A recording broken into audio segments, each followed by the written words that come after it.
Avtomobil 1997-ci il Mercedes C230 W202 gövdə M111 motor. Motorun təmizliyinə baxın. 12 il 1040-dan istifadə olunub.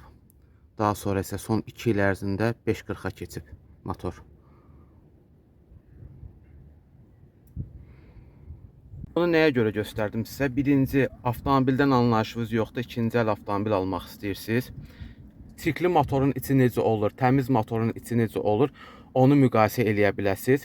Həm də ki, bəzi yanlış fikirlər var ki, 1040 özüllüyündə yağ pisdir, 540 özüllüyündə yağ yaxşıdır. Elə deyil.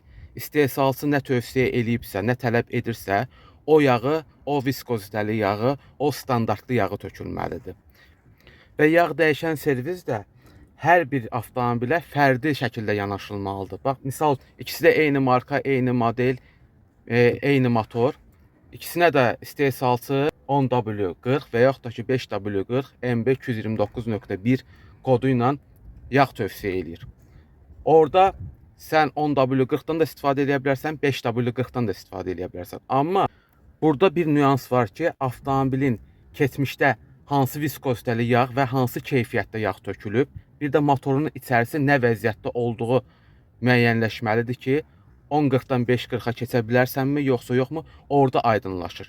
Motorunun içi çirkli olan avtomobilə davamlı 1040 tökülübsə, siz onu 540-a keçirməyiniz risklidir.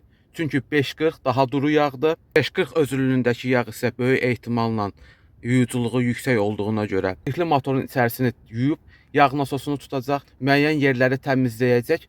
O təmizlənən yerlərdə də üzə səslər əmələ gələcək.